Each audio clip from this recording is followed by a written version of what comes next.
Good.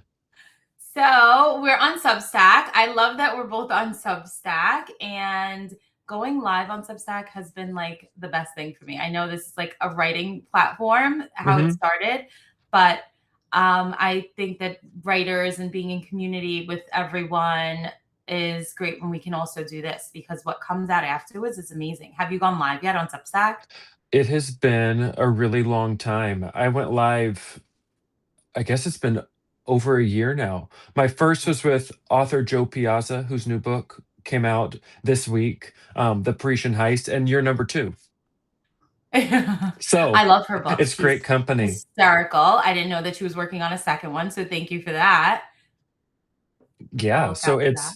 yeah, it was published last Tuesday, but I feel like even just when you're talking about writing, to see someone who's so, it's not effortless, it's really hard work to Yeah. write and get someone to want to read your writing and then to get someone to buy your book. But I feel like so many of the themes that are just so important to her are woven throughout her stories. So I love reading her books. Absolutely.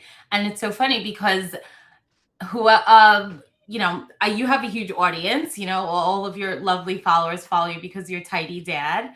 And I am here on Substack as I am that mom because I love speaking about parenting and I love supporting other parents that are doing business and following their dreams and also helping the children nurse their own dreams. And that's how we met. We met at an Apple event, but we were just Hmm. coming from like a home event. We had like all these things and to bring back to our home because there are things that we all need. So thank you, Good Housekeeping. Right? It was Good It Housekeeping, was correct? good housekeeping. Yeah. Yes, because And we were uh, talking about books.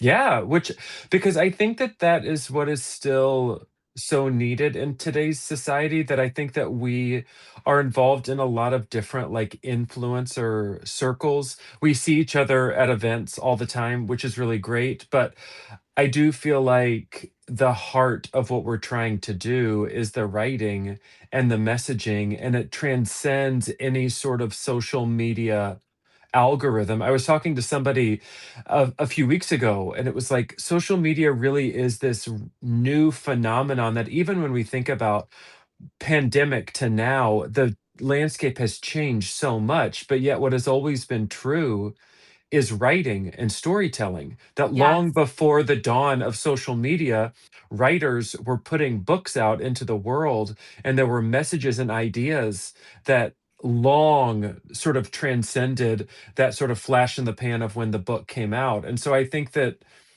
the more that we own our own stories, the more that we share from our perspectives, I think the better the world is. And I think that storytelling will long transcend any sort of social media post or algorithm. But I do think people are craving deeper stories, um, reflection, escape, inspiration, whatever it is that you're looking for from a writer.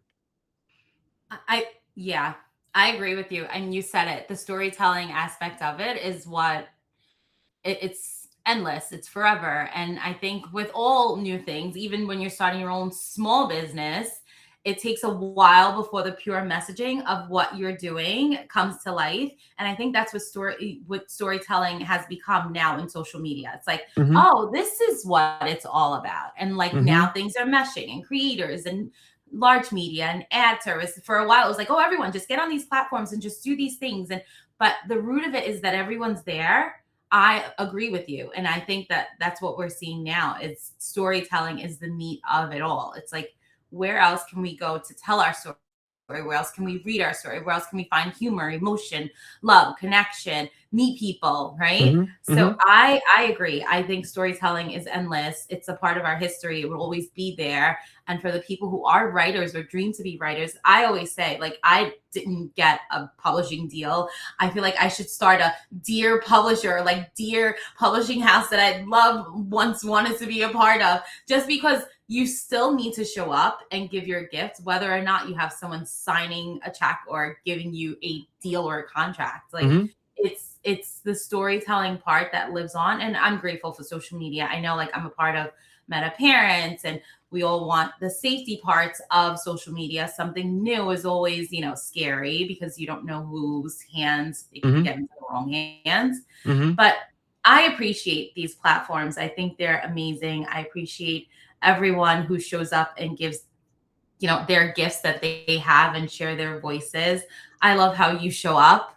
I love that you share your family in a way that makes it so relatable. As a dad, that moms love you, right? Like, what are your demographics? You have a lot of who are they? Are they more men or more women? Oh, it's like 94% women, 6% men, which is interesting because I do think that people relate to my experience of working outside of the home. I'm still a New York City public school teacher by day. I write by early morning and evening. That's when sort of like my tidy dad creative juices are flowing. But I'm Love a it. dad of three daughters. And so I think that in my story, people see themselves reflected back, even though it's a very different reflection that they're getting. But I do feel like as parents, we're trying to balance home and career and our children, while at the end of the day, also just trying to feel like a human. That it's Yeah. that analogy of being on the airplane, and they always tell you that you're supposed to put on your oxygen mask before putting on the oxygen mask of anyone who needs assistance next to you. But how often do we actually do that? And so I do feel like through the stories that I write, through what I share on social media, I really am trying to show what it looks like to tidy up all of those different components of life while also just trying to make space to feel like a human. Because Hmm. so often society is telling us that the parent badge of honor is to be completely frazzled, overwhelmed, and overscheduled. That it's almost like when you're talking to other parents at the playground or at the school stop, whatever, it's almost like people are trying to one up one another with how many activities their kids are in, how little sleep they got, the meals that they're trying to serve. To where me, I'm like, I don't know. I'm trying to just normalize not being part of that rat race and actually simplifying life to the point where I can feel like a human and unapologetically say, yes, I get up early. Yes, I have a book that I'm always reading. Yes, I love to drink a cup of coffee while it's still warm. Those are the new like hallmarkers of, do I Yeah. actually have time and space in my life? Yeah. I love that. I love that you said the part of everyone like competing whose kids are doing what.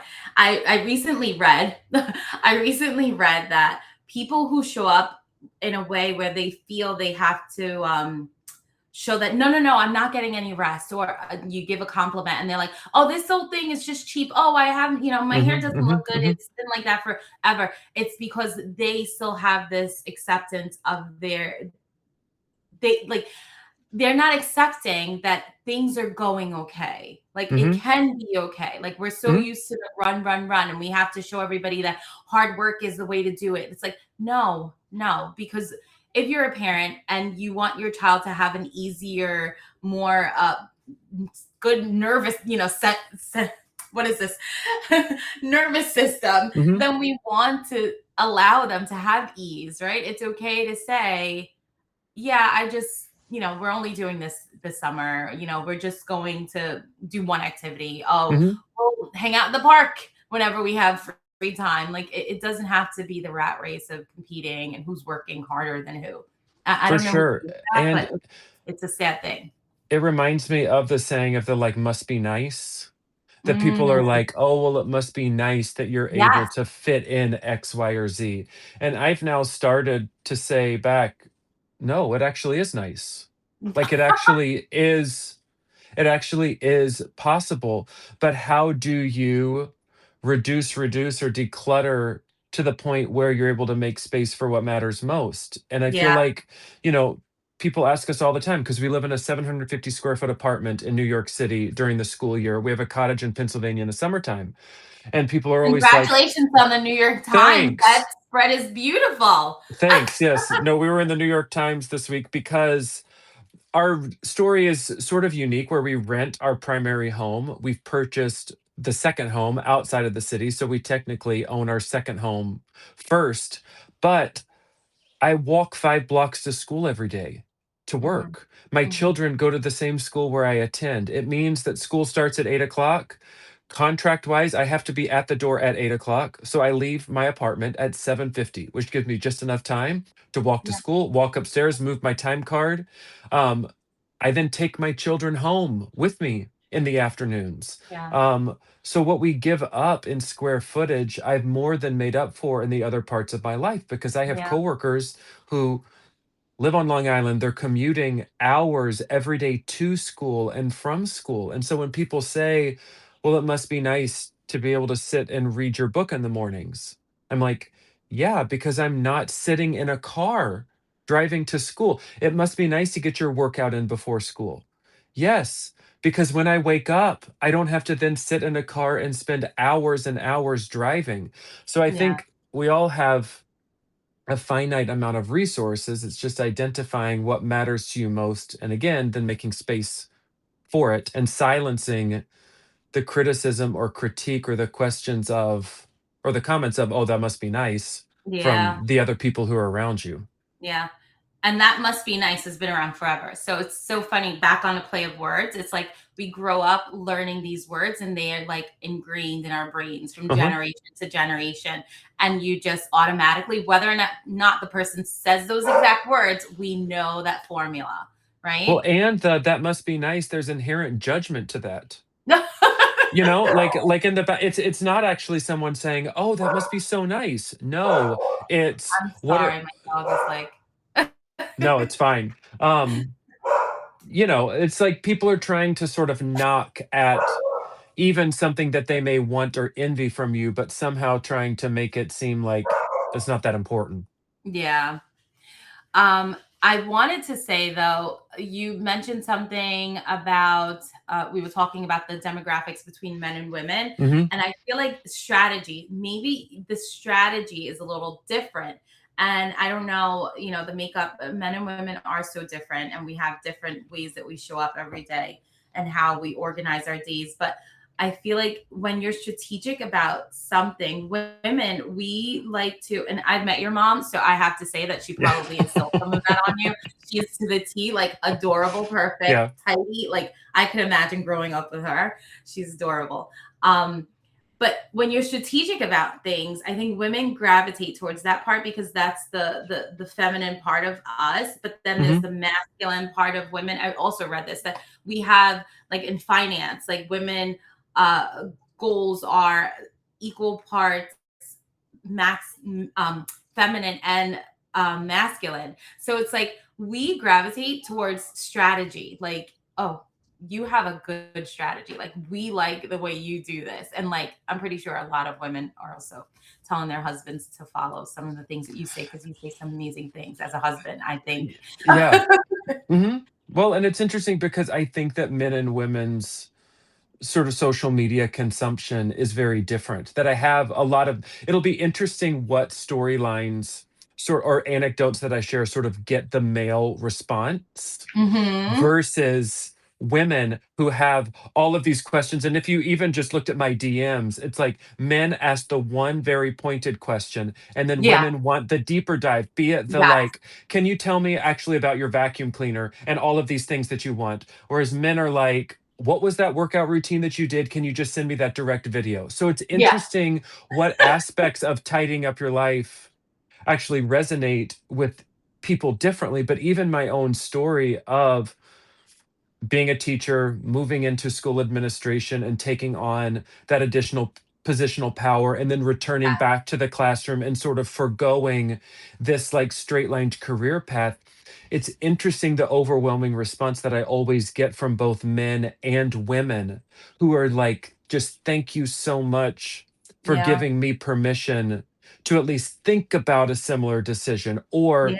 women who are like, I see aspects of your story when I became a mom and my husband and I decided that we were going to shift, sort of like time and work allocation.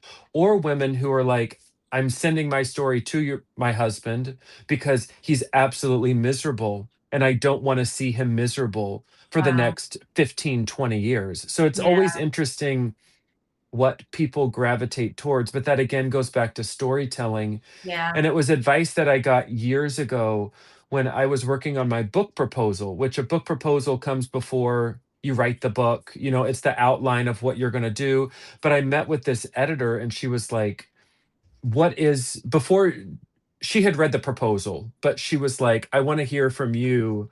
What is your through line? Like, what is actually connecting the dots on all of these chapters?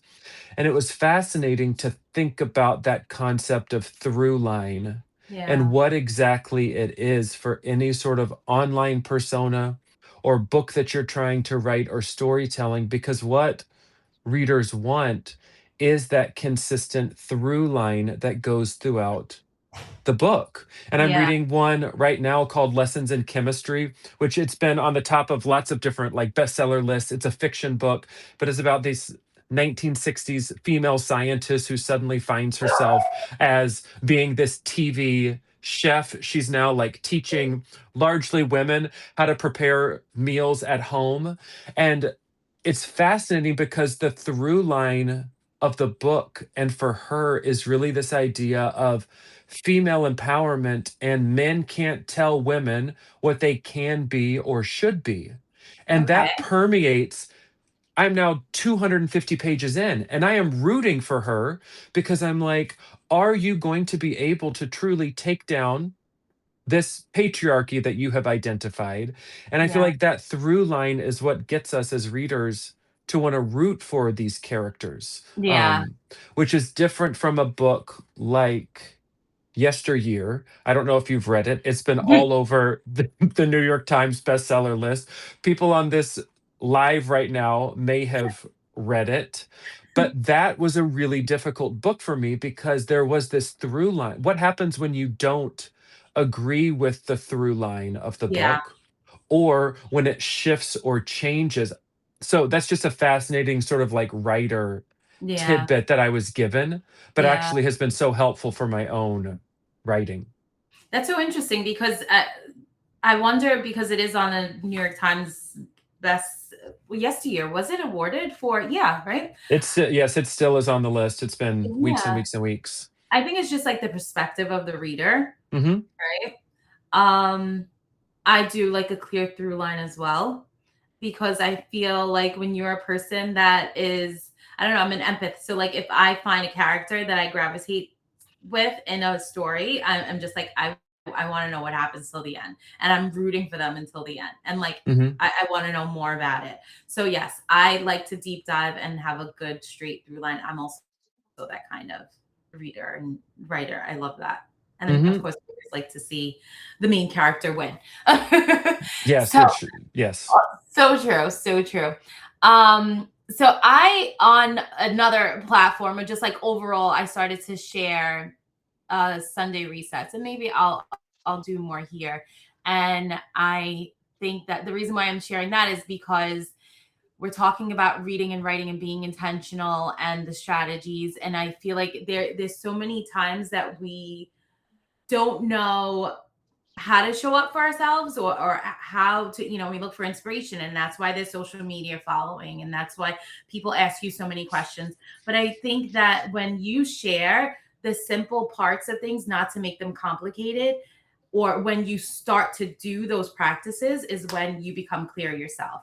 Mhm, And mhm, that's why, like my Sunday resets, I started it. I've always done it, but it wasn't until I said, you know what, I am tired of playing catch up. I found myself being more reactive, and then my creativity was like depleting completely because I was in reaction mode. I'm like, wait, we need to scale back a little bit and let's pick up the pen and pencil or pen or whatever. And I created a planner just because I was like, I'm going to take this to the next degree where I'm also going to create the thing that I'm going to use. mhm, mhm, And it mhm. became like a tool, like from the mental part of creating something to actually doing it every Sunday. It's like a Sunday reset. I need to pick that up and I need to brain dump and I need to goal set and I need to also take the 15 minutes to relax. I think So that that's huge. yeah, it is. Like you said, you have your morning to sit and Mhm, write. Like my Sunday is that 15 minutes, pick up the tool that I created, because it's also kind of reward to yourself. When you're being hard on yourself, you have all these goals that you'd like to reach, and you're like, wait a minute, but I can do this. I Mhm, did this. So mhm. I will continue to do other things and my goals will be met. So yeah, I just think strategy is like a big part. We don't think that they're strategic actions, but they are. It's like just like learning how to tie your shoe and the steps Mhm. that you take. And Well, and it builds the muscles and chops, and that's around like personal reflection, but also goal setting. And I feel like envisioning that that's what yeah, that is it's envisioning your week, how you expect it to unfold. What are the big rocks, those like big things that you actually have to get done? What are the yeah, like nice to get tos? While also, again, what are you going to do to feel like a human?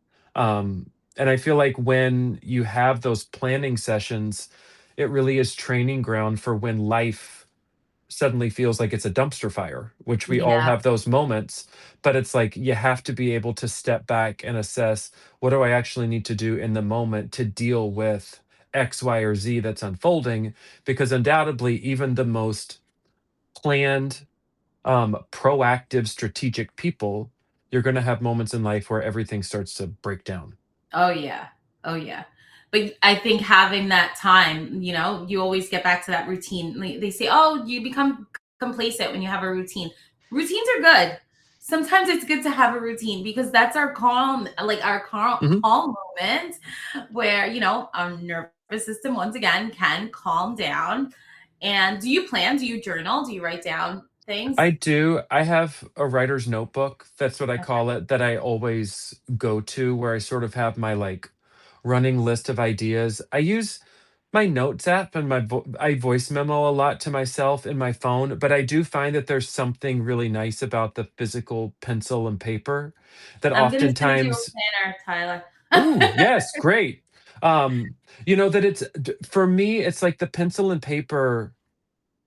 I don't know, there's so many studies done of, like, what actually it means to take it from your brain to your Yeah, hand to the pen and writing it down, that I feel like helps. Because yeah. also I find with tech, I personally am trying to reduce my own tech consumption, which is Mhm, hard, even mhm. though, like, and maybe it goes back to, like, social media. um a practice that I implemented back at the start of the year was blocking out from 5 a.m. to 7 a.m. every morning of like no social media, no news. I just sort of have this like blissful state, Yeah, which is really nice. it Seven is. o'clock was strategic because my children are awake at 7 o'clock. So even if I open it up, I can't be on it long. So it's really nice because oftentimes, especially during the school year, I do wanna have a good pulse on, like, what has happened in the world before I go to school. Mhm. But I was finding that it was like news and everything was coming to me at a time when I wasn't necessarily ready for it.